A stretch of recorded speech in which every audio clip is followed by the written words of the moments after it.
Good evening, race fans, and welcome to One Hub Racing, round number 9 here for season 18's prospect here at Le Castellet, or the French Grand Prix. Brought to you by Next Level Racing, Liam RBS, 3M Sim Racing. Vespertine is one of our partners along with ERT and in collaboration with Time to Print. A duo commentary here tonight. I was solo last week in Russia. We have the guy I was supposed to be doing the whole season with is back. It's Matthew Redmore, also known as Speed Redmat. Welcome. Hello, it's nice to be back. Sorry about the squeaky chair. And yeah, it's nice to be back after being held up with things which are out of my control. But it's nice to be back with you, Pete. And hopefully our enthusiasm can be seen in the box and everyone watching can enjoy the race. We hope so too. As we wait for the lobby to get started, make sure that everyone can hear me and Matt. There's always some kind of technical error that tends to happen. It wouldn't surprise me if it happens again this week. But in terms of drivers and constructors standings here in Prospect, last week we saw Hingjin take the title, first place, P1, after winning last week in Russia. He can now not be caught. He has a significant points difference to Liam in second place, and he was crowned champion last week. But there are still places to be fought for, especially for second and third. In terms of that battle, Liam sits second for Ferrari on 84 points. With Jake's overhaul of points compared to Liam last week, he sits third, but 1 point behind on 83 in the Racing Point. TJ in the Alpha Tauri is still fourth, slowly falling back from the top three with a gap of 22 points in the Alpha Tauri, but still in the fight for second going into tonight. Waze, his teammate, is P5 with 58 points, 3 points the gap between the two Alpha Tauri drivers, both One Hub Racing Premium drivers. Fozzie Bear in the first Mercedes is on 50 points in sixth. ERT driver F1 Baza is in seventh for Alfa Romeo on 44 points. Last week's driver of the day and P2 sitter for Russia, Alex Lilliart, makes his way up the order with a strong podium finish in Russia for Haas F1, 39 points for Alex. The Mercedes driver, Enosia MCFC 2020, is in ninth with 38 points, 1 point adrift of a top 8 in the drivers. Zach Jarvis in the Aston Martin is 2 points adrift in 10th, One Hub Racing Premium driver. Pole sitter from last week, ERT driver Jacko, is now up to 11th, scoring 29 points so far this season in the other Alfa Romeo. He snatched pole position and he is very confident as well going into tonight's race. He's given me a direct message and probably would want me to mention it on stream, but he's very confident going into this Grand Prix. He'll be disappointed if he gets anything less than a podium, and pole position is his idea of where he will want to start. As long as it's dry, I think the wet conditions may cause a stir for his chances for the win, but he has every intention to winning the race, so keep an eye out for that Alfa Romeo in P11. Revan Daniels in the first McLaren has dropped down to 12th now in the standings with 28 points, with Storm, a One Hub Racing Premium driver in the Renault, sits behind him with 16 points in 13th. Demon, after missing last week, I believe is back. He is. And sits 14th with 15 points, One Hub Racing Premium driver with Racing Point. The other Ferrari of Jess Games, One Hub Racing Premium driver, secured her highest points finish this season and puts herself on 10 points ahead of Indecisive. In the other Haas, who's on 10 points as well, both One Hub Racing Premium drivers. New boy on the block, Big John as I like to call him, in the other McLaren in 17th. Trying to score as many points as he can as the season ends, is on 6 points for McLaren. Josh Wilkins, after a very poor Russian Grand Prix last week, is on 3 in the other Renault. Smithy Chris and VER Clausen who both had a very fun-filled and dramatic Russian Grand Prix last week. Both were fighting for top 5, top 4s, and both had a few driver errors thanks to the changeable conditions that we saw with the rain. Those are our driver standings. Quickly through constructors, still all to play for. I'd say between the top 3, any one of these teams could snatch it. Williams lead the way with 131 points, securing 4 wins and 6 podiums between the drivers at Williams. Mercedes have fallen short now, 7 points adrift after a dominant start to the season. They're looking to regain top spot this week in France. AlphaTauri make the final spot on the podium places for constructors with 119, but I wouldn't discount Racing Point or Ferrari, in fact, with the amount of points left on the table. I've jabbered on a little bit too much. What's your thoughts, Matthew? I think we're going to be in for a very interesting race, just like you say. The battle for P2 and P3 now. The leader of the championship has got it solidified now, so he will have that pressure, that weight lifted off his shoulders, so he might have a bit of fun this race, but it'll be a good watch for our spectators. And I'm trying to think of other things to say. You've described things very well there, Pete. You say he might have a little bit of fun. He's still got the constructors to wrap up. He's now got another teammate of VAR Clausen. We've shown his pace was shown last week. Very strong Danish driver, who I believe is here. He is. So they were looking to solidify their constructors' hopes to get the double for Kingdon. But I don't think Ferrari or Racing Point or Mercedes or AlphaTauri are going to let it go that easily. Indeed. Sorry, I'm just hovering over the standings. The team really looking out for me is AlphaTauri, because they're 4th and 5th in the drivers' standings alone. So if they keep their consistency, there will be a good chance of AlphaTauri claiming the constructors if they keep it up and running. Yeah, but that's what my bet is on. Yeah, if they keep it up and running, that's the plan. But you've got to go up against some very quick drivers who look to secure podium finishes every week, such as the Kingdon. You've got Jake the Wee Combs has come into form. He's secured 2 podiums and a strong finish last week as well. It's all to play for. It is. So in terms of this track, it's would you call it a Marmite track? Something you love or you hate it? Because I love this track. And before we started, you're not a fan, are you? You're not the biggest fan.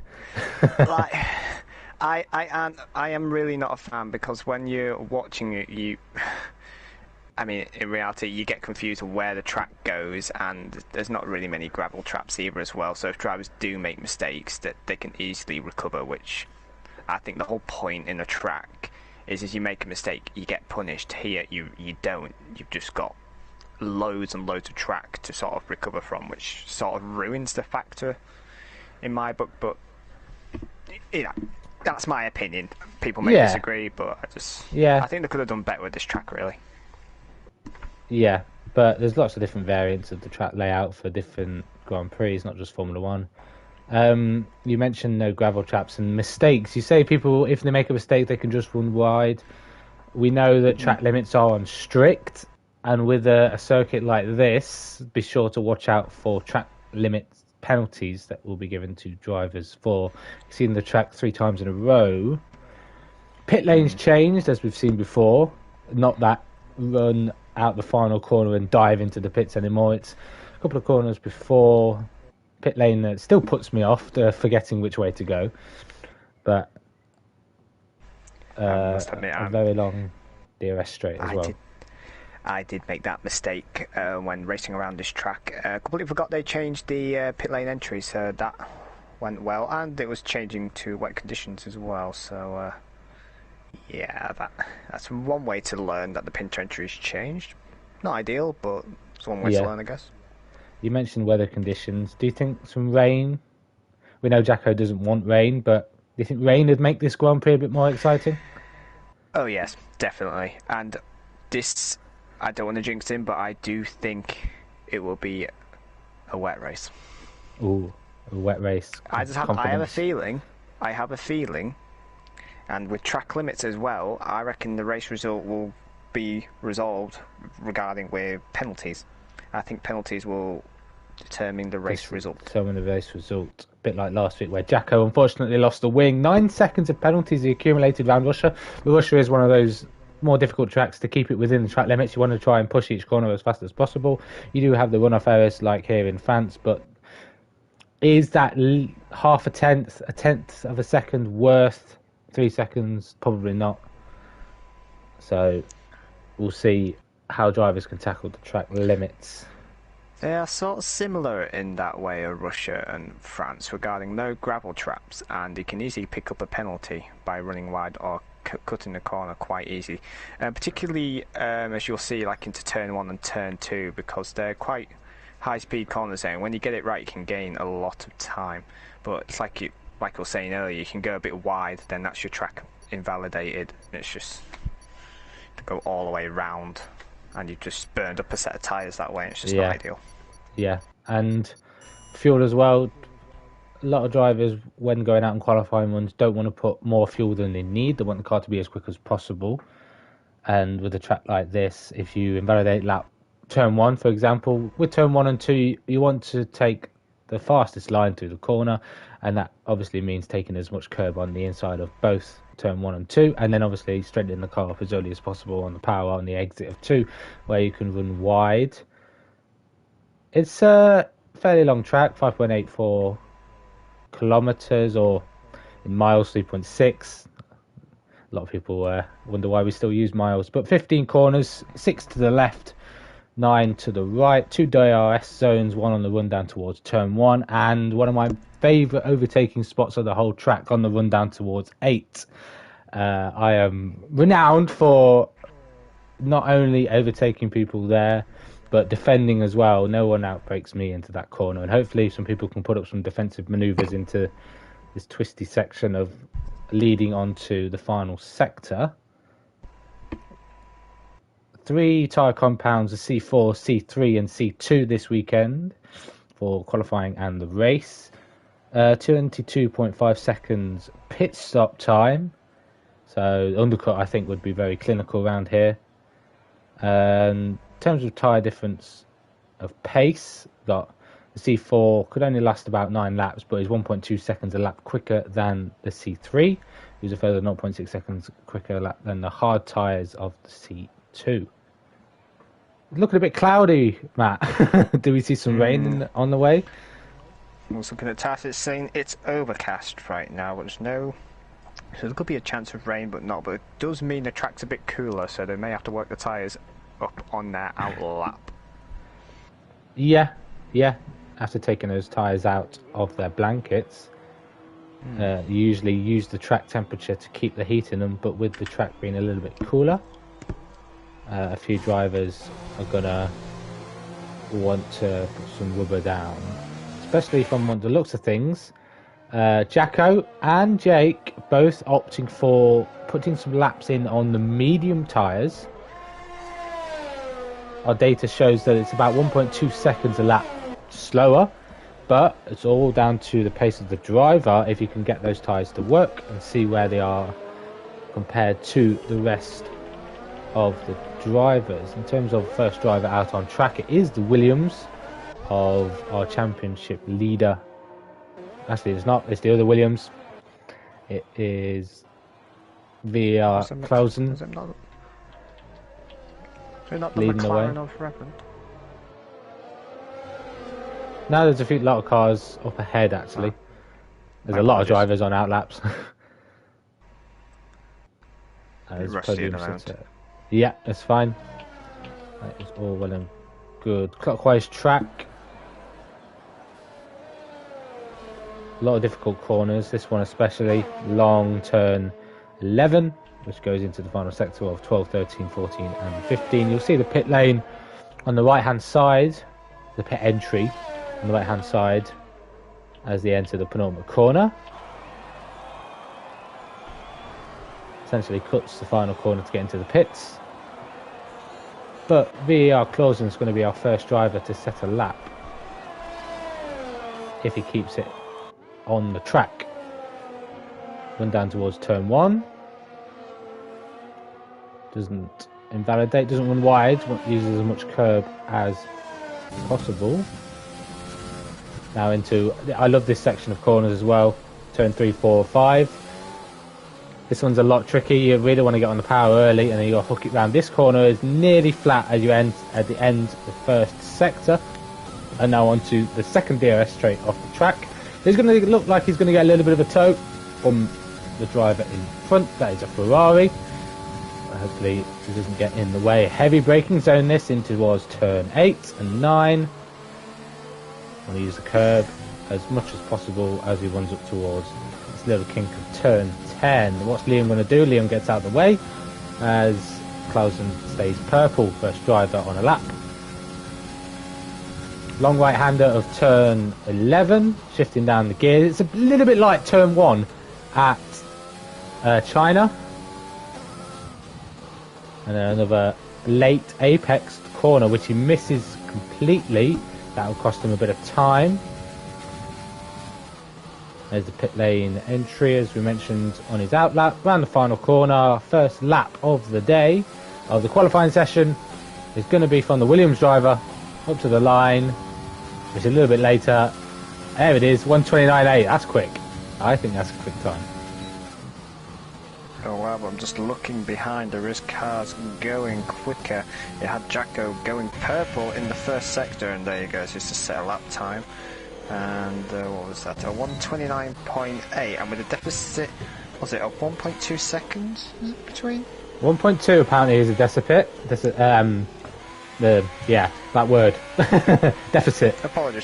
Apologies, yeah, his time was a 1:30.1, and if there's a tyre deficit of a 1.2 seconds, then he's able, calculation top of my head, to get in the high 1:28. So there's more time to find from Jacko, the man full of confidence around here today.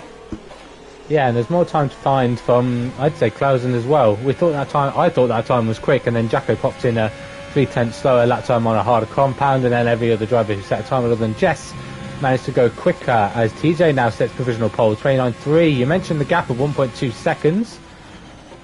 Jacko could smash pole position if he finds that time between the two tyre compounds. But he could also have a lot of fuel on board. He could have not just gone for one run, he could have gone for 2 flying runs, fueled the car up for a little bit more to go longer, so he could find a bit more time.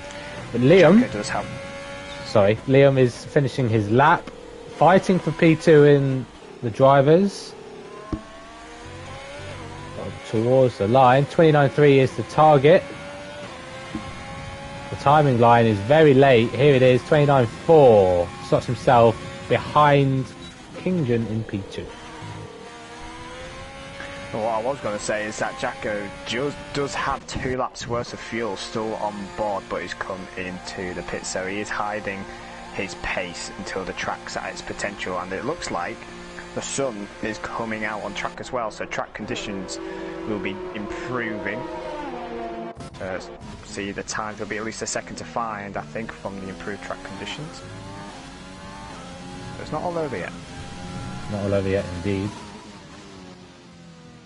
As in terms of the driver's stewards, the steward briefing that the drivers were given, put up around of the season.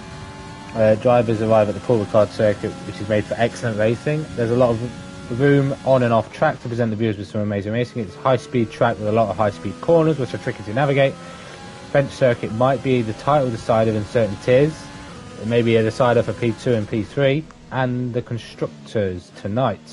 Championship contenders will need a lot of practice to get the benefit over their rivals. Everyone is waiting to see some amazing battles and see drivers who go to the limit to grab the championship. The stewards would like to wish the drivers good luck and hope they keep it safe as they did around Sochi. Baza sets provisional pole, and it looks like the Alfa Romeos have got some pace. Yeah, I'm surprised. To tell you the truth, I wasn't really keeping an eye on that lap time because I've just been Looking to see who's on the medium tyres and see who's yet to perform. And it's Jake and Jacko, the ones we were going on about before we went live, starting the laps on the mediums. So yeah, they really are hiding their pace, and it's for me it's quite frustrating. I really want to see what they can do like now. Wade sets his first time of the session, 30.0 inside the top 10, and crucially ahead of the two drivers that did set their first laps on medium tyres. Jacko and Jake outside the top 10 will either have to go out again on the mediums to set a quicker time to go into the top 10, or go out on softs. Two stop around here is fairly simple: soft, medium, soft, or soft, or medium, soft, soft if you're starting outside the top 10. But safety cars can throw every piece of strategy out the window if there are any incidents. Hot and cold drivers for this week. Our hot is Alex Lilliard. After securing the podium, storming drive last week, showed courage to switch strategy in less than ideal conditions from P19 to a podium, although at one point was on for a win. Still the best result his time in the Haas car, and moved him up substantially in the driver's standings. Our cold driver at the moment is F1 Baza, who currently sits on provisional pole. So started in the top 5 but didn't have the best of races in tricky conditions, finished 11th. But he's showing the pace this week, hopefully keeps his way out of incidents and could be a contender for victory. In terms of rivalries, Red Matt, who we got? Yes. In terms of rivalries, okay, and my tablet has just crashed, I'm afraid. And Dabby Daisy. I did have it up on my tablet, but unfortunately it seems my tablet's just crashed on me, so can you come back to me in a couple of minutes whilst I rectify this issue?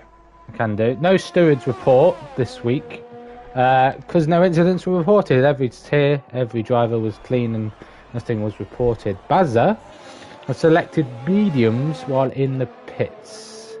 That's interesting from Baza. Does he think he can go quicker on mediums, or is that just to throw me off? Baza... He selected mediums. He selected mediums in the pits, which is interesting. Very interesting. Yeah, he can go a lot quicker.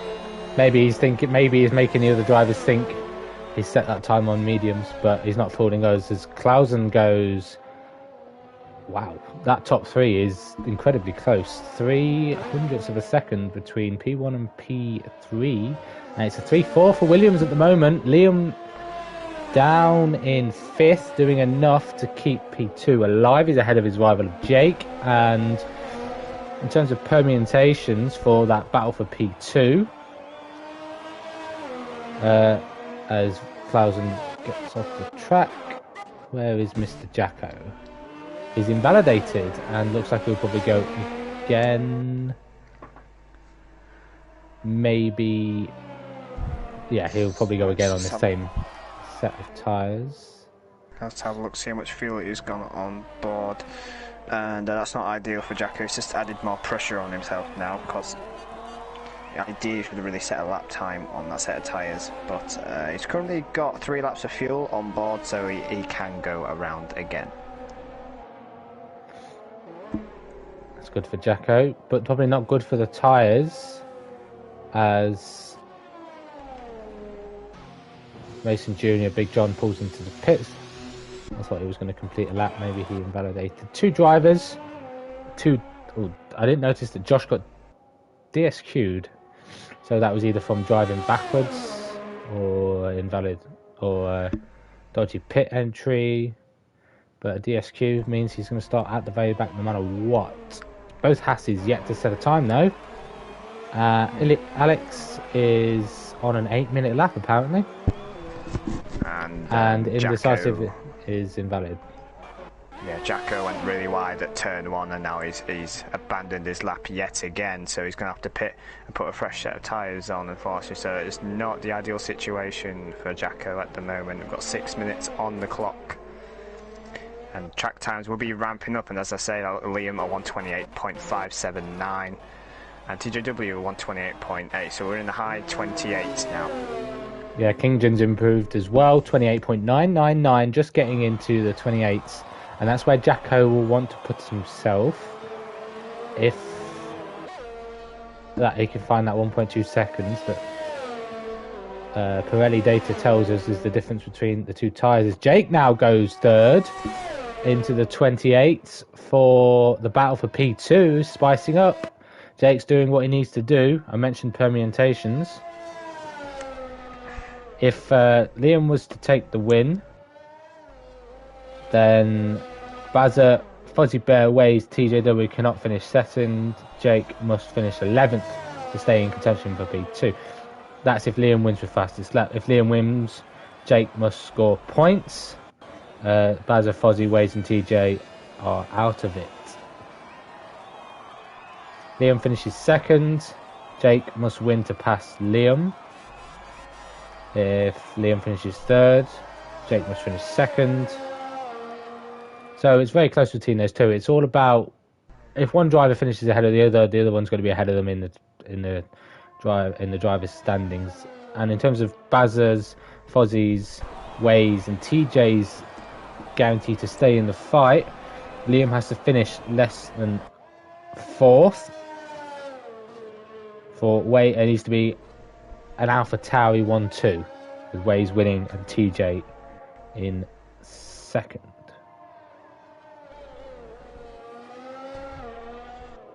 Right, okay, my tablet has now sorted itself out, so I apologise to the viewers and yourself, Pete, for that technical issue, but I have found the rivalries. Rivalries, good. So, with Storm and Mason, it's just aimed at these two. With the three teams in a very heated challenge to not finish last in the standings, with the third team having a sensational race last time, it's been the previous race, it leaves Renault and McLaren in the basement battle. So the question to Mason was, do you think Storm should spend more time racing and less time changing teams / PSN ID? It's a bit of a savage question, that. And the other question for Storm was, Mason is new to the league and Ross is very welcome here, but do you think he's joined the season too late to make any significant contribution? So let's start with the last question I responded, which was Storm. And he shouldn't be worried, this is his response, shouldn't be worried about my PSN name changes. That's not what we're here, are we? Should be worried about the racing on track because that's what we're all here for. Regarding McLaren and Renault battle, I think Mason has been unlucky since joining the Renault. Apologies, I got my word jumbled up joining, but Renault have only had myself finish in the points in the last two races. Feels like that's gone unnoticed, but we move forward on missing France. Isn't a big disappointment, but I don't like the track, but I'm pretty sure my teammate can get back to getting points again and pick up points in my absence. He'll be back for Brazil. That's one driver. I wondered where Storm was, unfortunately. So his teammate is well, he's been disqualified, so that's not the ideal start for Renault, is it, really, Pete?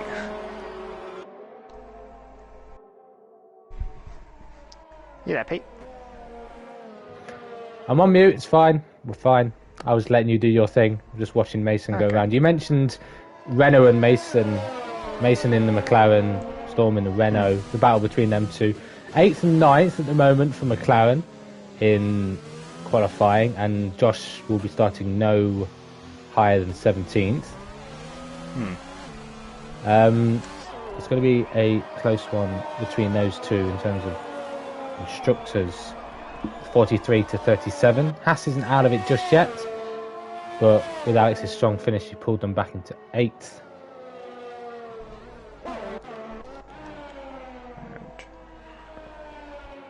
Final laps coming in, by the way, and a lot of drivers on outlaps and a lot of drivers on fast ones.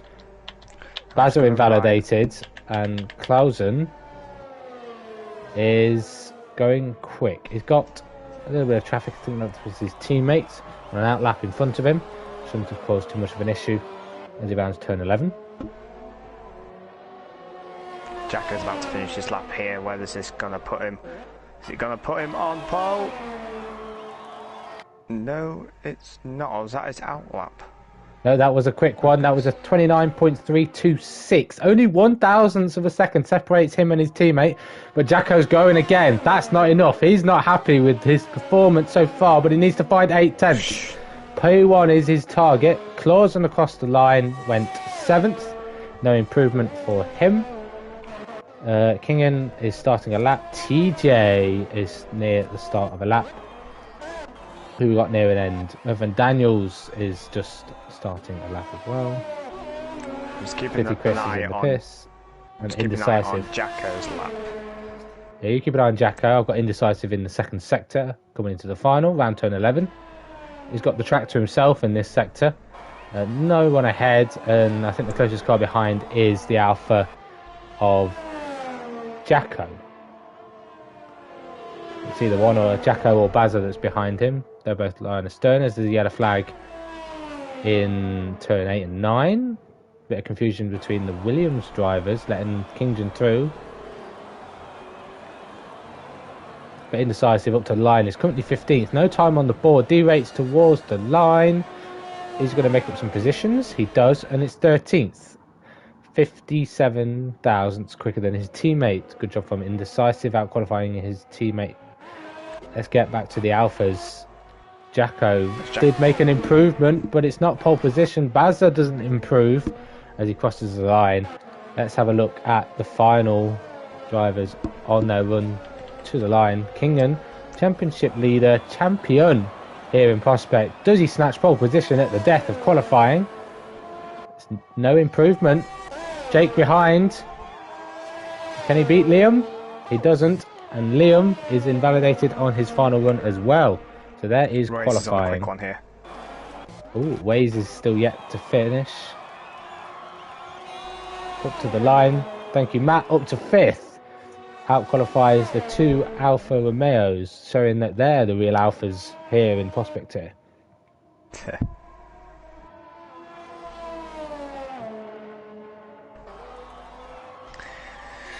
Well, I'm expecting that. Yeah, so Liam, although he missed out with connection issues last week on keeping his championship alive, he's showing that he's still got the form and the pace, as he mentioned in his driver press conference as an early title contender.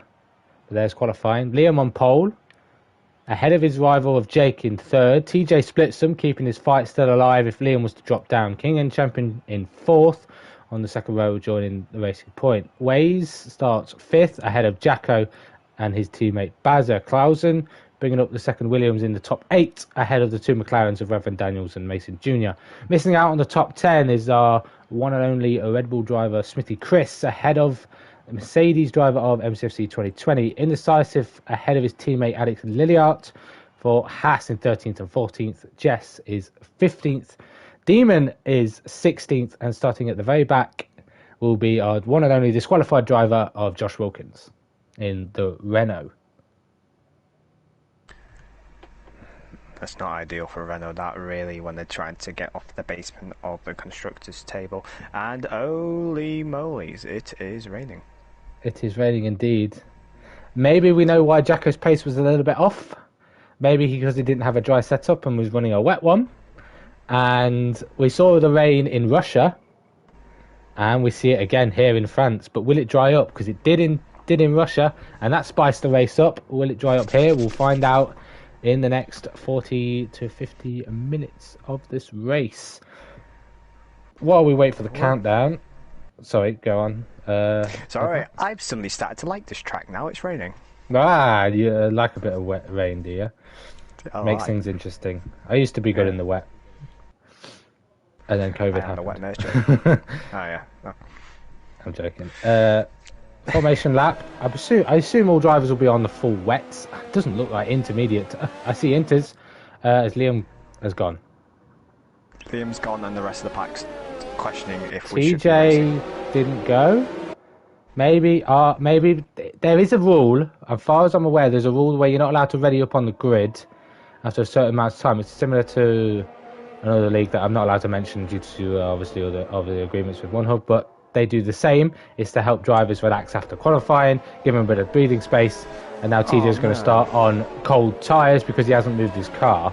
Will he be back for the race? Hopefully, because when you're ahead of drivers and still within fighting contention, the cars won't ghost. Unless you've disconnected, the car will not ghost. Right, So okay, I've got some questions before the race starts. Of course, usually we have a bit more time to do the media questions, but unfortunately someone has readied up, it seems. And this is from Indecisive. The first question being, is anyone surprising you this season in as much as pace or lack of it? And this is Indecisive talking here. Yeah, pretty surprised by Jake, and to some extent Kinjin too. He's always been quick, he's taken it to another level. Plus he's found where the track limits are now, so that always helps. The next question is, would you have preferred this track earlier in the season, that's been France, or is the penultimate round a good place for it? Out the way sooner would be better, but I've still got to drive it and do my job regardless of where it fits in. So where's he qualified? He's qualified P13. So it's still not bad, Can make up some ground in these wet, unpredictable conditions. And next question is this track where you might expect to do better if there wasn't a mandatory pit stop rule? Yes, I think I could squeeze a top 6 on a one stop, but I don't have anywhere near the pace I need otherwise. This is a horrible track for me. So watch for Indecisive, see if he can get that top 6 he's aiming to do, with the likes of drivers of Jacko, Waze, Kinjin, Jake and Liam in the top 6. That's quite a big ask for Indecisive, but never say never. He's always pulled a surprise result out of the bag, so I'm keeping a close eye on him in the race. Excellent. Yeah, so Championship Leader answered a few questions as well in the pre-race. He's only really been surprised by himself in terms of a driver surprising this season. He didn't have the confidence to think he was going to win this championship, but he does. Would have he preferred this track earlier in the season, as long as it isn't the final race? Yeah, when it's a final race and there's pressure on for a championship fight, a track that you're not strong at, or there's a lot of risk around it, it can be difficult. Mixed conditions, he's usually not that comfortable, but after last week's race he's not that worried, because obviously last week we had wet to dry. We could see the same again, but last week we started on full wets. This week we are on... Did we start on full wets? Either way, we were starting on wet tyres, and a lot of drivers chose wets or inters, but everyone seems to be on inters as we wait for the 5 red lights to come on our screen. Lights out and away we go. TJ's back in the car, as far as I'm aware, and Liam gets a start he needs. Oh, there's a lot of traction between TJ, lost the back end, and there's absolute chaos behind as a lot of drivers get a lot of damage. But from what I can see, no driver has retired, luckily enough, even with full damage. But there is a lot of debris on track. The conditions have caught a lot of drivers out, and we have seen a lot of drivers pick up penalties that they will serve in their pit stop. Right, okay, from what I saw, I was riding on board with Jacko, and as we feared, with TJW starting on the cold tyres, he just did not have the grip and lost the rear, and went into Jake, to which there was a Constantina effect which caused that issue. But luckily everyone is still in the race, and with the safety car they can get back into this race, but not the ideal start there. Not the ideal start, especially for everyone watching live. A few drivers making mistakes, but with it being wet, whether it dries up or not, we haven't got a clue in terms of whether. Well, we probably do check on TAS. We probably find out whether it lightens up. But in terms of strategy to stop on a full wet track, an early pit stop can work. These drivers will have to serve that 5 second and replace any damage on the car, but they're not out of the race with it being safety car conditions. Yeah, currently looking on TAS, the weather is saying it's storm, so for all we know it could go to full wets. because usually storm conditions is the heaviest rain you can get on the game, and to say they're starting on intermediates, I'm surprised they're not starting on the full wets if the task system is correct. There's no indication on the weather tab, what I'm seeing, that there's going to be any improvement, but I'll have to keep an eye on that. Thank you, Matt. Yeah, in terms of people who picked up damage, no one's made it into the pitch yet because of safety car conditions. TJ picked up damage on the left front wing end plate, 51%. Same with Smithy Chris in the Red Bull. He should be pitting as well. Reverend Daniel's got full red wing, no front wing on his car, and a little bit of damage for Anosio further down the field on his right front wing.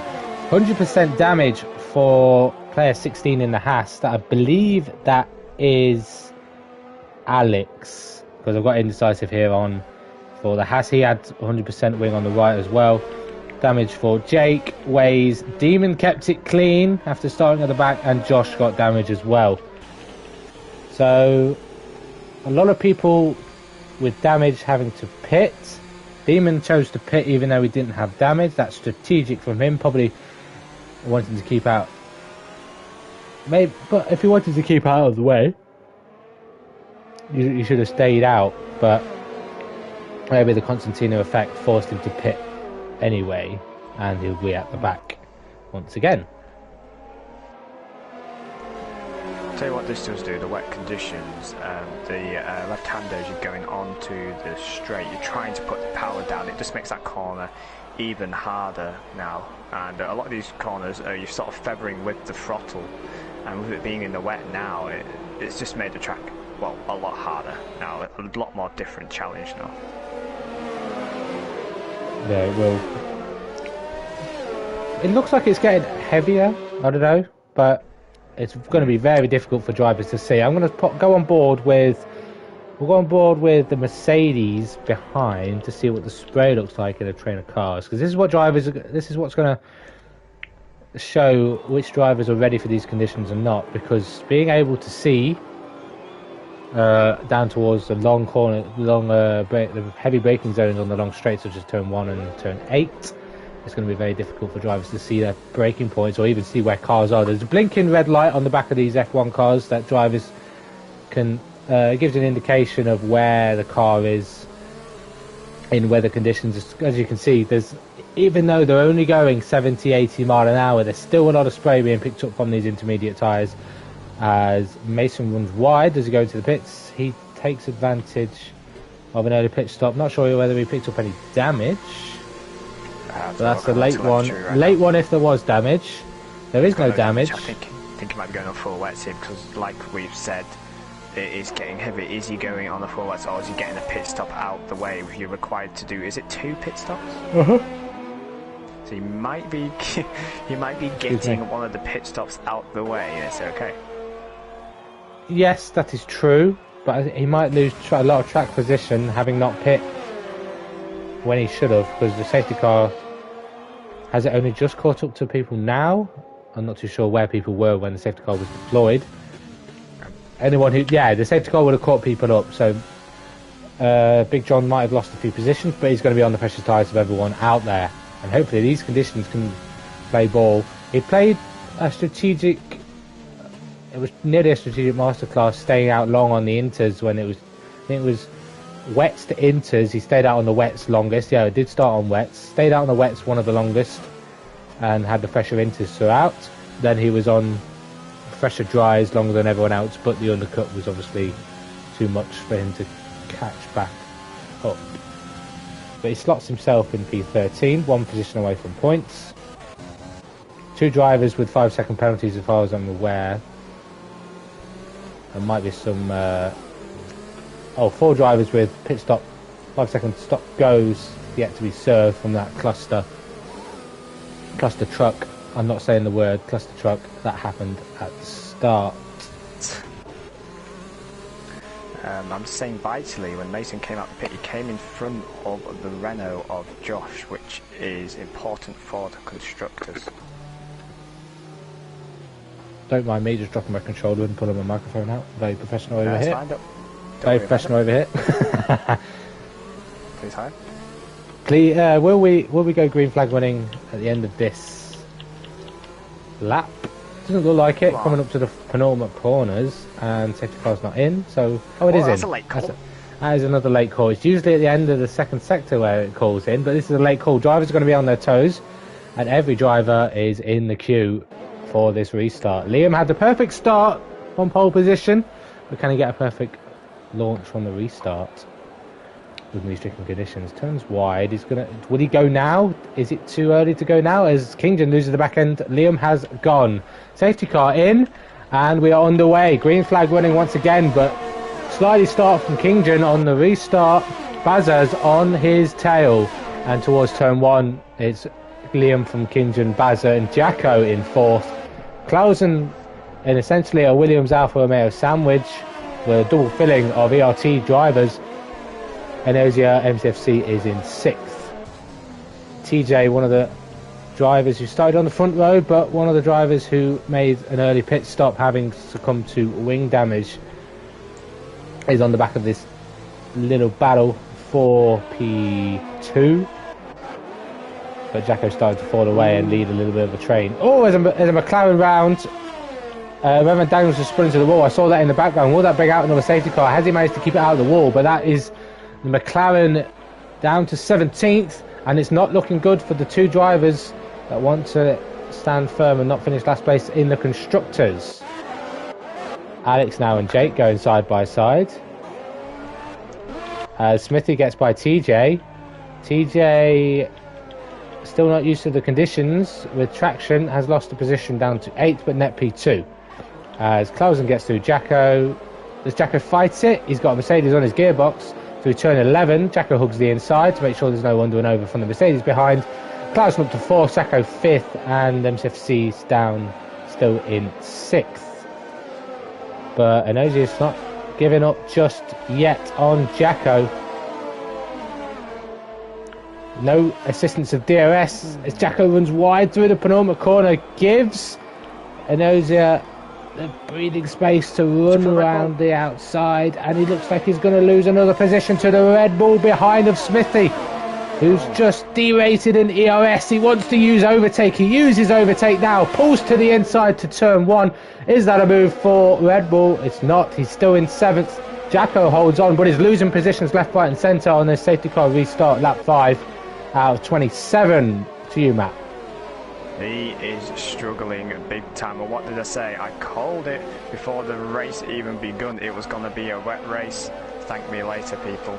But it's been an absolutely crazy race. We look further down. Waze has lost the position to Mason, who goes down to Anna's contact. Waze is trying to dive down the inside, and I may have picked up a bit of damage there. I will check the telemetry, but Mason is up into P12, and Waze seems to be struggling in these conditions as well.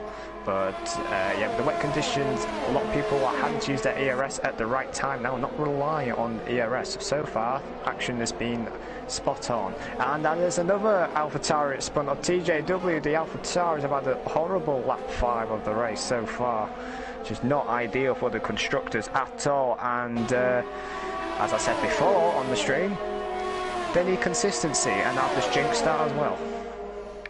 But it's still all to play for, though. There could be another safety car. A lot of drivers struggling as Alex and Jake. Jake has made a mistake at turn 11. Whether there was contact, but that's championship dilemma for Jake as he sits outside the points, and Liam is in first with a comfortable 2.9 second lead to champion Kingen as Demon drops down the order, having made a mistake himself. So not only are the AlphaTauris struggling, but the Racing Points as well.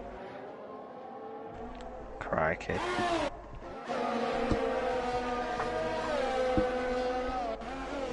What a hectic lap 5 that was. Hectic first 6 laps. 5 laps or even. Time penalty starting to come in for track limits. We saw Bazza pick one up.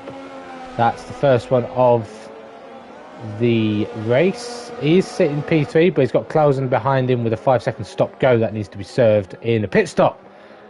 In terms of lead driver who has made a stop, Smithy Chris currently for Red Bull sits net P1 with Jess sitting net P2 for Ferrari, showing Ferrari that that contract between themselves and Liam and the constructors look to go the right way. What have you seen, Matt? I see a yellow flag. TJW again has spun it like he did on the last lap. He seems to be really struggling around that corner. And as I was saying earlier, trying to plant the throttle now out of that left-hander towards the main straight, the back straight, sorry. It's really causing drivers a lot of issues. And TJW has unfortunately fallen victim of it once again. And the track temperature actually now is rising and the rain has gone to light, so it looks like conditions are improving. So we may see some dry running as we saw in Russia, but this is going to be very key now as Liam sets fastest lap 43.9 as Mason and Waze go side by side. Waze gets revenge and gets the move done before the final corner. And ahead as Renault tries to go around the outside. Is that nearly 3 wide as Jake tries to make a recovery after the spin? He's going to have to go up the inside of Mason towards turn 1 if he wants to get inside the points, which he already has done because TJ lost some time side by side, and Jake is through up to 11th where he needs to be.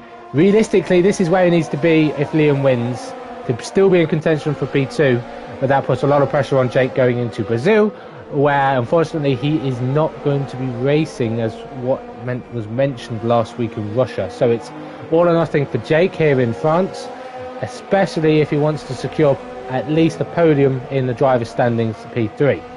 It's looking promising at the moment as Waze is down in 10th and TJ is down in 17th. Alex looks very plausible to take home P3 in the drivers, but Jake could lose out if results don't go his way next week in Brazil. Baz is putting a lot of pressure on Kingjun. Yeah. He's in the 1 second window, but without the help of DRS, it's very difficult to overtake. Yeah, it is indeed. I was just riding on board with Kingjun. His car looks really twitchy compared to Baz's. Baz's has so much more confidence in these conditions, but with the dirty air and the nature of these corners, Baz is sort of losing time in the corners as TJW has unfortunately retired from the race. And there's another full course yellow safety car once again round here at France. And it's unfortunate TJW has spun it yet again. But what I was saying before, Kingjun's been looking really twitchy. Baz has been all over him, and that lead Liam has just made in this race, a very demanding lead, has now all gone up in smoke once again. So he'll have his work to do once again. He will. He has comfortably made a 5-6 second gap. But what was really key when the safety car came out, that Jake was already through turn 1 and 2 and on the run down towards turn 3 and 4, which means the safety car is going to wait on the exit of turn 2. As you can see on the minimap, there's a yellow dot sat near the 1. Yes? Jake is on the hard tyres. That's an interesting call. He is taking a gamble there. And this is a gamble that paid off last week for Alex. And this is a gamble that paid off last week for both Haas drivers. Indecisive put dries on as well early on. And was struggling a lot. But because of the safety car, which is probably what Jake is thinking, take advantage of the safety car to use a few laps to dry the track out for the rain to stop. It hasn't currently stopped. But it's a gamble that Jake has to take because his championship rival is leading the race. And Jake has made 2 stops as well. So this would take him to the end of the Grand Prix. And we'll put him a pit stop ahead of everyone else if they all pit now. All the leaders as well. But yeah, Liam pits. I mentioned he got out before the safety car could get ahead of him. This gives him essentially a free pit stop. Kingjun should follow suit. He does. Bazza is gonna have to double stack with Jacko. Probably communication between the ERT boys to make sure the double stack is a little bit cleaner, because if Jacko stays out, he will be net race leader, and we'll have to do a slow lap under the safety car. So it's worth pitting. Mediums, I think, for Mercedes on that car. Liam's gone on hards as well. A lot of drivers jumping for the dry tyres, and The rain has stopped. From what I can see, the rain has stopped. Is there any? Has it dried that quick? Is there no spray? Smithy stayed out. Alex has taken a gamble. He thinks not this time. I don't think it's dry enough. Way stays out, and Josh as well. McLaren driver Big John pit for fresh inters, thinking it's going to stay wet. Indecisive is on inters and made the pits. Jess makes her second pit stop onto hards along with Evan Daniels, who had a spin. Indecisive should come on dries. Demon stayed out, but will probably pit at the end, knowing that the track conditions are changing very drastically. But a strong call from Red Bull. They're normally key on strategy. Smithy Pierce looks like it's either going to be a master or disaster class for Red Bull today. I'm just looking at the task system once again. It's still saying as light rain. At the moment, the track temperature is rising up though, but it's still saying the rain is light, so it's still in the air. But suggesting by Liam and Jake going on to the hard tyre, there's not going to be any more rain. And are they going towards the end? Liam can't go towards the end. He's only made one stop. However, in terms of drivers who have made 2 stops and can go to the end, so that's Jake in the net lead with a McLaren 2-3 of Big John and Reverend Daniels. You got Jess P4, net P4, Demon net P5, but he needs to stop for dries, so he will pit again. He'll be net P. Decisive will be net P5 and Demon will be net P6. All it takes is for another safety car to come out to help drivers catch back up, especially ones that are making their pit stop now. They'll have to go all the way to the back as far as I'm aware of. Pit stop 22 seconds. Yes, the time shortened compared to full race conditions. We can see a little bit of a spray kicking off the inters as he broke into the pits like Demon, or twice Demon. He loves to make up positions. He's going to go on to mediums. A lot of drivers choosing mediums. 17 laps on medium tyres. It's quite a long way. I don't think it's doable, but the track is cold and cool. It's going to take a while for those mediums to get heated up, but it's going to take even longer for those hards. Smithy confirmed definitely going aggressive, softs and then probably mediums. I'm not too sure he can do 2 softs. He probably can. 9 laps on fresh softs each, or 8, 9 would work, especially with safety car conditions, giving extra laps. Smithy in 10th, driver to watch. Liam retakes the net race lead, or race lead on track. Yeah, the track temperature now is 3 degrees below like it was in qualifying, so it's almost at optimal temperature, but the air temperature is 6 degrees down on what it was in qualifying, so it should allow cars to not overheat as much. So hopefully that helps bring more intense racing and help keep the engine cool, thus giving them more power with the cooler engine. So it's worth a watch for, but yeah, it is dried up now, it's overcast, it's same conditions like it was at the start of qualifying, and we're getting ready for racing once again, Pete. We are. Safety car in this lap, and a lot of drivers to look out for. You've got 5 of the top 6 on mediums, race leader Liam on hards. Jake made the early call for hards in P7. Reverend Daniels and Jess sit alongside as Mason made an extra stop for the dry compound. He sits P14, but net P8, I think. Oh, I smashed it. Come on, let's get pumped. Come on, get ready for the restart. 17 laps lie ahead of these drivers. He's already initiated overtake. He's going to boost it out of this final corner as Liam and put Kingdon off guard again. We go green once again here in One Hub Season 18, round 9. Liam leads the way as we start lap 11. Kingdon follows suit in second with Baz a third. MCFC is fourth, but he's got Jacko on his tail. Jacko wants to be aggressive off the restart, but no move into turn 1 for the Alfa Romeo. Contact further behind. Jess is losing positions to Smithy, who's being aggressive with Joss further behind, overtaking Jess and Reverend Daniels up to net P2 on the hard tyres. They're definitely going to the end. Unless there's contact, unless there's a puncture, anyone on the hard tyres should be going to the end as Waze loses positions and trying to overtake Jess. Wow, well, Jess got a bit twitchy out at the last corner there because of that, lost 2 positions, but 3 wide down the man straight, and Waze has just gone around the outside of Jess as well. This is not the sound Jess was wanting, and has been forced off the track. Jess forcing another driver off the track there of Alex. Alex go around the outside. No, it's not nicely defended there from Jess there, even though the game's saying I'm on board with Waze, which is completely wrong. But Jess has got a poor exit, and Alex has got an amazing exit there in that Haas, and Jess is now down to P13. Not the best restart from Jess. No, indeed. She got mugged off around the outsider through turn 7 on the long DRS straight. DRS will be enabled 3 laps after the safety car came in, as long as it was safe for the drivers to activate, safe for the stewards to activate DRS. FAI probably going to make this race a lot more interesting with the help of DRS. But yeah, Jess losing positions left, right and centre. Don't worry, Yuri, I saw you in the chat saying hi. Smithy Chris taking advantage of the soft tyres, got a wonderful run out of the final corner and gets by Reverend Daniels before the turn 1 and is up to 8th. But he's going to have to stop again. He's the fastest man on track in that Red Bull.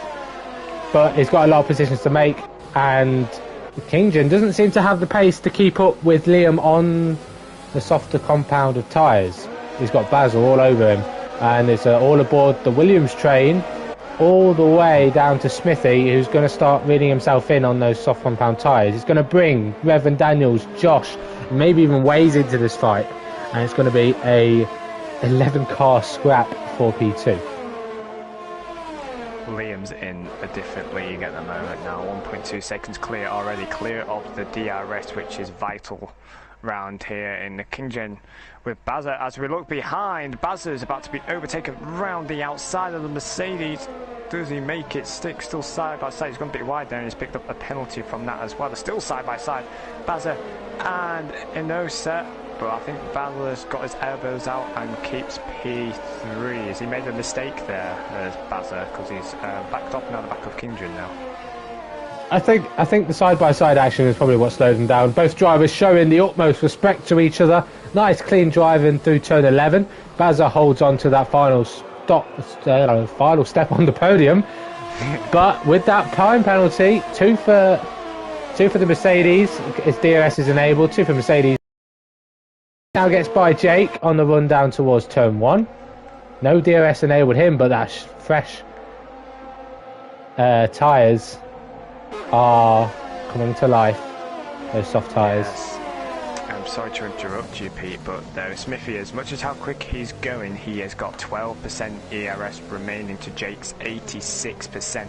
So on this main straight here, Smithy may be a sitting duck here if he doesn't have the DRS of Jacko, which he does, which will save Smithy, but in the long run, it'll be a lot harder for him to recoup that energy back into his batteries. Being in a DRS train is going to be beneficial for Smithy now. Build up a bit more ERS, bide your time, stretch the softs. You don't need to make up a lot of positions to gain time, but every driver ahead of you still needs to make an extra stop. He needs to remember that every driver ahead of Smithy will need to stop again. So he's in the fight for them, but Jake, he needed to get by because Jake isn't stopping again. What have you seen? Sorry, it's just the Bazza and Kingdon just getting closer and closer every time I watch. Kingdon's all over the road, he's off the track, he's off to a different country at the moment, but yet he's still in front of Bazza at the moment. Here's the gap. You mentioned the gap breaking away between Kingdon and Badger because of the side-by-side action between Enodia and Bazza, but Bazza showing the raw pace that he's got and he's in DRS of Kingdon. Will he make a move down to turn 1? Or will he save it as a run down towards turn 8? He's got no more ERS than Enosia. Enosia's got a lot less, 6%. Enosia just sitting back. Reverend Daniels has had a spin. He has indeed. No. That's disaster for McLaren and a driver who was going to the end. As he rejoined, that's a dangerous rejoin, but luckily the car ghost. He didn't want to do what he did in Italy, and it came across at the middle sector chicane, at the end of the sector chicane towards the Lesmos. He was side by side and came across, and there was an incident, but luckily the car ghosted. But he's now down in 16th with the need of a safety car to bring him back into a fight for some points. This makes great news for Renault of Josh as well, who's in P9 at the moment. It's been a good race so far from him. I'm touching wood, so I don't want to jinx you, mate. You jinxed a lot of drivers. If we see Josh in the wall, I'm blaming you. But at the moment, he's doing a stellar job for Renault in P9. Waze is on the back of him, not quite in DRS, but we noticed that the pace has started to pick up from these medium tyre runners. Kingdon now within DRS. Knowing the DRS is enabled and that being a threat to him, he's now got within that 1 second window of Liam ahead. Bazza down to top 4, all within DRS of each other, so it's going to get spicy for the next 13 laps. Halfway distance reached, 14 down, 13 to go. I'm not too sure drivers are going to be wanting to make any overtakes. They're all harvesting EOS really. Bazza and Denosia using the most out of the top 4. Clausen not in this fight yet. He's got Jacko all over him. But hopefully these guys can start to drag their way towards the top 4 if they start battling. When you go side by side, you're not following the racing line and you're losing time. And that could bring both of these into the fight. What does Jacko do? Does he play aggressive? He's not got Smithy on his back just yet. So Jacko might want to make the move down towards turn 8. Up ahead, Enosia's closest of the top 4, but just getting a triple toe from the drivers ahead. Jacko doesn't make a move on Clausen into turn 8 either. And Waze on Josh. No move there. DRS helping drivers stick together, but it's not clinical enough into the braking zones, and the exits of turn 7 are not quite there for drivers to make any moves into turn 8 just yet.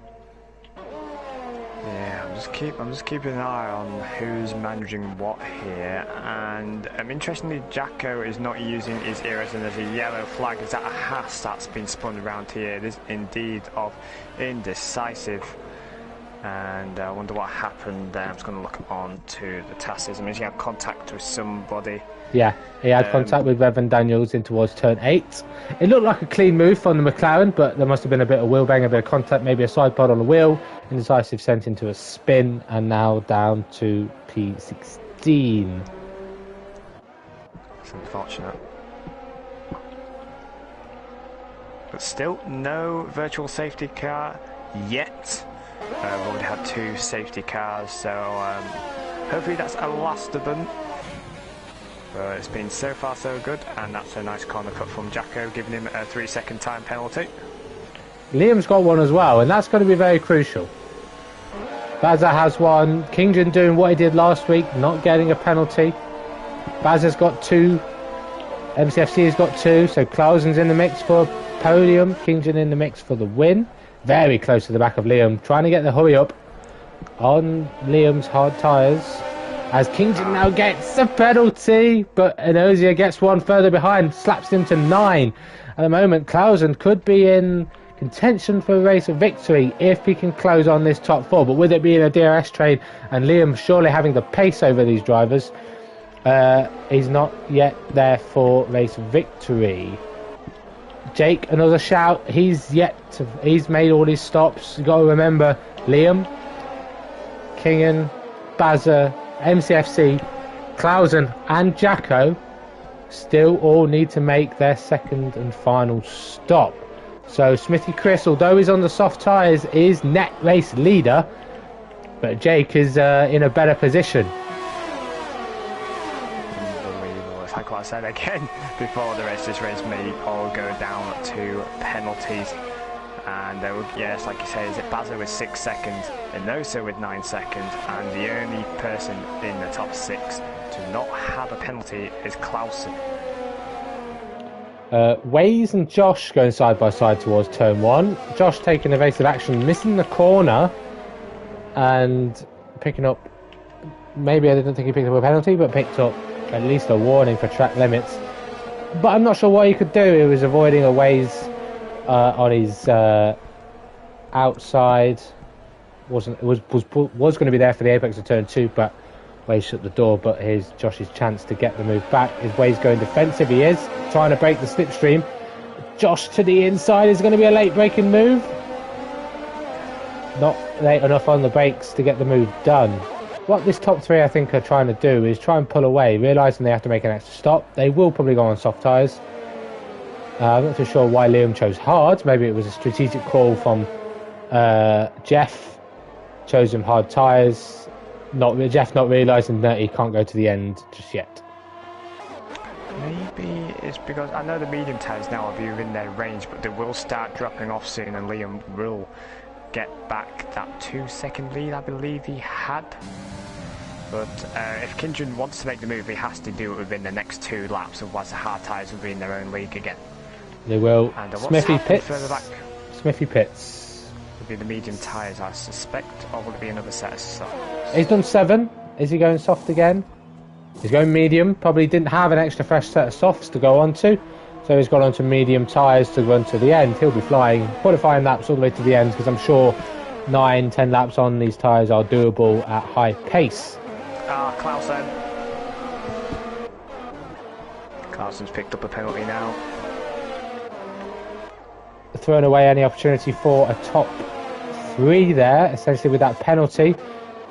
Interestingly enough, a driver who I've seen get a lot of time penalties, usually, and usually they're in double digits as well, is yet to get one. It's Waze Cuba, and he's currently sat net P2.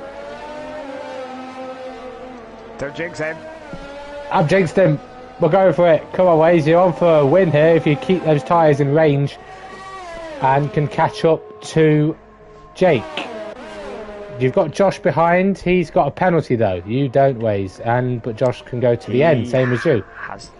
He has done 2 times. Good look on to the damage to see how much tyre wear he's got. His most worn tyre is 43% on his front left tyre with, was it 9 laps to go? It's 9 laps to go. It might be teetering on puncture territory, but we'll wait and see. In terms of Jacko making a move on Clausen in the pits. There's his second and final stop. Maybe he should have pushed a little bit longer, but he saw Jake get 7 laps out of softs, so he probably will go softs now. He's going to be the fastest driver on track once he gets those softs into a good working window after his out lap. But will he come out behind Smithy? Smithy's going to have DRS on Reverend Daniels on the run towards turn 1. Reverend Daniels got loads of EOS. Smithy being very aggressive. Does he go for a late move at the inside? He doesn't. Holds back. Clausen in 11th, but he's going to be on a charge. Liam and Kingdon side by side towards turn 8 and 9. Liam defends it beautifully. Kingdon were trying to go for the cutback through the chicane. Gets the better exits. Liam squeezes him onto the curb, but I think that's job done for Kingdon. He's going to go defensive in towards turn 10. Liam on the gearbox through towards turn 11, and I think that's job done for Kingdon, but there's going to be threat of DRS on the run down towards turn 1, but noticeably Kingdon has a lot more ERS to play with and can push away down that straight. Bazza now on the back will want to do the same and realise that to get a podium he's going to have to overtake a driver on a harder compound. Surprised no one's going to try and do the undercut on them on the top 3 whilst they're battling. I know Endenosa's got a load of penalties, but in terms of track position, is it worth doing an undercut round here? Yeah, I'd say it is, but what he's going to have to give up is he's going to have to give up track position of P4. Obviously he will have to pit anyway, but he's going to give up DRS. He may come out in traffic. Where did Clausen come out? He came out in clear air. That's going to be interesting to know, because Clausen was 2.5 seconds behind this battle as Josh picked up another time penalty in P8. Just looking on board now, Jess in P15. She's already made a stop now. She's going towards the end, just minding her own race right now. I think she might be a little disappointed, but at least she's still in the race. She sort of just kept it clean, no penalties, and I reckon that will surprise a lot of people. She'll get up the field with the lack of penalties she's got at the moment. Late safety car could come into play as well. We've used 2. There's plenty of time for another one, especially if people get more aggressive coming to the final few laps. These drivers are going to have to start thinking about their final pit stop. Maybe they forgot. Maybe they think because it was Clausen's wet. got down the inside of the McLaren of Mason. That was a dive bomb and a half. What an amazing move there from Clausen. He's got up into P10 on those fresh set of soft tyres. The top four need to keep an eye on this, and there's a yellow flag in the other McLaren. Has spun it, I believe, of Reverend Daniels. He has indeed. Contact between Smithy and Reverend Daniels as he tried to replicate Clausen, as Liam, Bazza and MCFC all pit for their final stops. Does Jacko pit as well? Jacko wants some limelight, stays out, but because Bazza pit, Jacko didn't want to lose time in the pits as he did in the safety car when he made his first pit stop, so Jacko stays out. Priority for Bazza. Bazza, I think, got held up by the Ferrari, I believe, there. Well, Bazza was behind Liam anyway, so Clausen sets fastest lappers. Clausen jumped them all. Ooh. Clausen's got every single one of those lead drivers with the massive undercut. Fastest lap of the race for the Williams driver, and he could be taking glory from his compatriot in the other Williams of the Swedish boy, Kingen, and could be a Williams 1-2 at the end. But you got to notice tyres choices for drivers. Liam on medium tyres, interesting choice. Soft tyres for Bazza, but he's got to get by Alex, and it looks like he's going to get a superb run out of turn 7, side by side between Alex and Bazza. Bazza is through, and Ozia through on Mason as well. Smithy not making the grounds he needs to if he wants to get himself on the podium, having chosen the softer tyre at the start of the dry stint. And Ozzy now on the back of the Haas towards turn 10. Is he going to have the inside? He is. Waze picks up his first penalty. I called it, I jinxed it, but it is what it is. Waze in fourth. Jake, net P1. Waze, though, hasn't got a lot to worry about. He is catching up to Jake, and his tyres are going to start to wear. He does have that extra penalty, but he could have the pace to overrule that penalty at the end if he can break away. Right, Pete, Josh has 6. And Klaus, fastest man on track, has 3 as well. Yeah, sorry to interrupt you there again, Pete, but I'm just looking at the tyres all the way. 61% on them front left with 5 laps to go. It is going to be very nip and tuck there for Waze. Jake has nothing to worry about on the harder tyre, but Waze, I think, just needs to start nursing them tyres now. And what he's doing now, overcooking corners, it's really not going to help his tyres. He may have to pit again for the softs and go for fastest lap, but I'm not that confident in hitting the end of the race, you know, now. Yeah, Waze's tyre problems starting to become an issue. He's got the same what's the word I'm looking for? He's been on the tyres at the same length of time as Josh, same number of laps as Josh, and Josh's tyres are a little bit. Where is the damage? Lovely pieces of equipment. Tass, you mentioned Waze was on 60 odd in the front, 53 and 48 for Josh behind. The rear's very similar though. Yeah, Waze has just really been working those fronts a little bit more. Same with Kingen and Jacko in the lead. Will they pit, or are they saving it for a last dash push on the softs? Jacko is in, Kingen stays out. Liam's all over the gearbox of Clausen.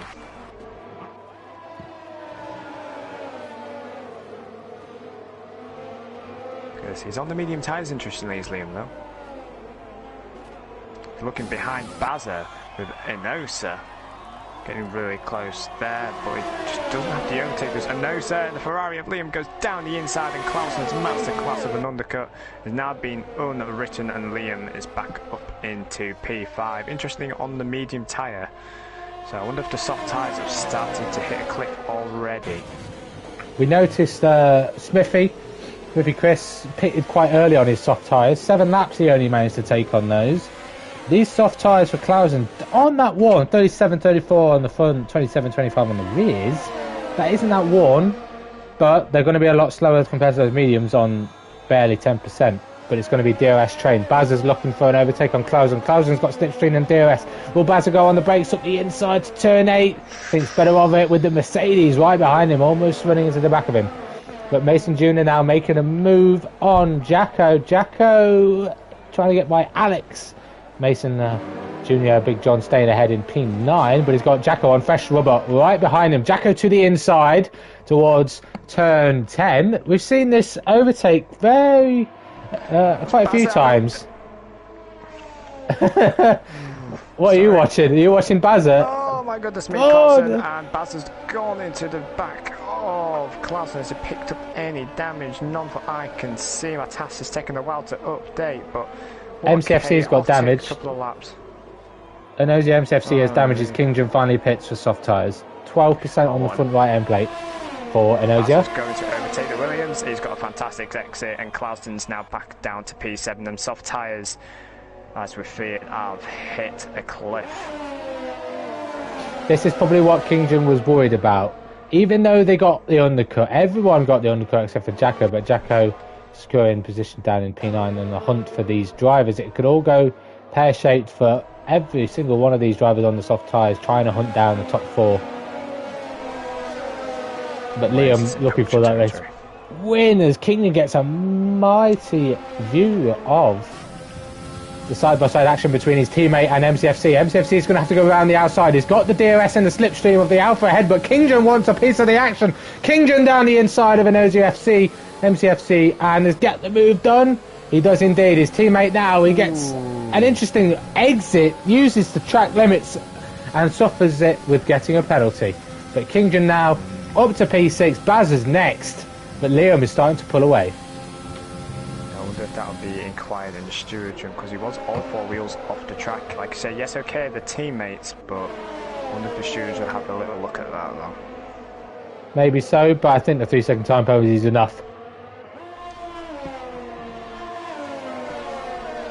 Kingdom took the risk. Kingdom took the risk, and the reward was the position, but at what cost? And I know I keep going on about this, but I really am worried for Waze right now. 76% front left tyre. Looking at it right now, it looks like it's screaming, and I don't know about you, but the track's gone overcast again. Yeah, that's an interesting line from Kingdom as he tried to go around the outside of Bazza. Cuts the entire first couple of corners, but doesn't gain. Does he gain an advantage? He probably gains a warning. He tried to go around the outside. He probably realised Bazza wasn't going to leave him room on the inside and backed out, took the escape road essentially of this open track and holds position. But he's going to get a wonderful run down towards turn 8. He's going to have DRS.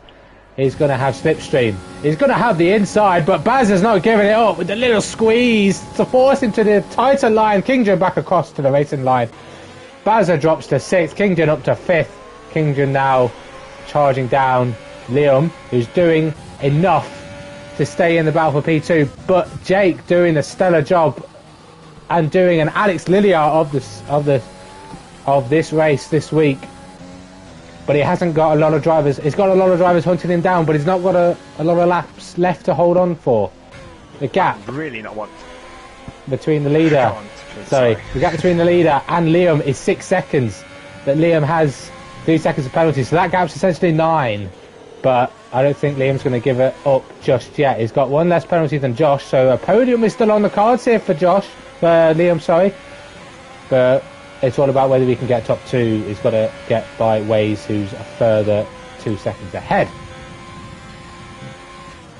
Honestly, what a drive from Josh so far. He's up 13 positions in that Renault in the battle, and it's raining as well to even add more spice. With 2 laps to go, Waze is in puncture territory, and now the tyres will be sliding across the road as well. That will not help his tyre situation. But honestly, Josh has done a fantastic drive. Touch wood, I hope I have not jinxed him. But up 13 positions, what a drive.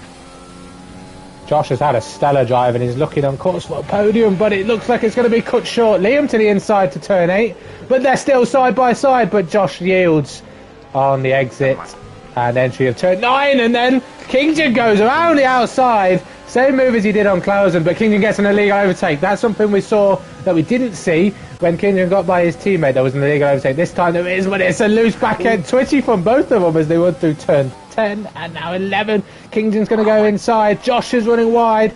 Side by side between these two. And Josh down to 5th. Not only losing the podium position, but now P4.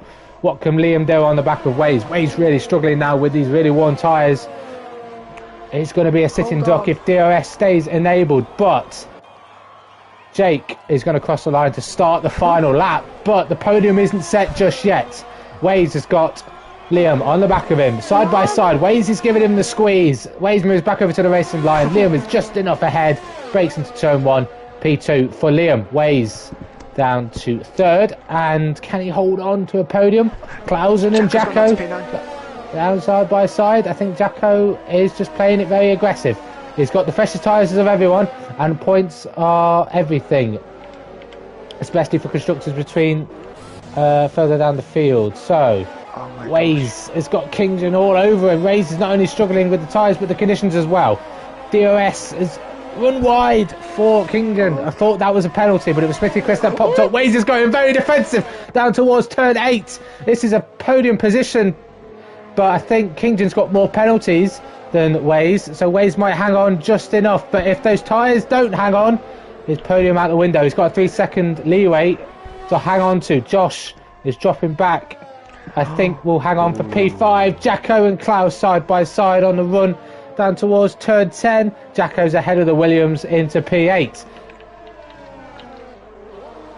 It seems to have calmed down a bit, but MCFC still on the back of Bazza for final place in top 6. Bazza's on the back of Josh. Oh, and Josh has gone for a spin. That's absolute drama for Renault, but it keeps it on the track. Well, it doesn't keep it on the track, but it keeps it out of the wall. Comes back onto the track dangerously. Watch out for Bazza and Anozia as he cut a lot of that track. He got a 10-second time penalty, and there's that. Bazza round, Josh is round, Bazza is round as well. MCFC's up to 5th, Jacko now up to 6th. May get even more for his money, but Jake wins the Grand Prix. Liam comes home in 2nd. Waze will hang on for a podium and secures P3. Kingdon, our champion P4. What a drama we've had at the end. Jacko will get P5. The other Williams will be P3. That'll be good for the constructors. Gets P6, sorry, that'll be good for the constructors. MCFC down to 7th. Bazza with the contact from Josh. There might be a steward's inquiry with that dangerous re-entry from Josh that probably caused the contact between the two, but the conditions probably didn't help either. Bazza down to 9th. Smithy Chris flying as DRS gets disabled. He was flying with Smithy Chris on those soft tyres early on in the Grand Prix, but only manages P10. Big John Mason Jr. gets himself in the points, with Josh securing a single point himself. So it's still on for McLaren versus Renault, 11th and 12th between the two. Jess fails to score points this week. Unfortunate for her, she was sitting in a net P3, and then with the choice of tyres wearing out, faster drivers on different compounds, the restart wasn't the best. Jess finishes 13th.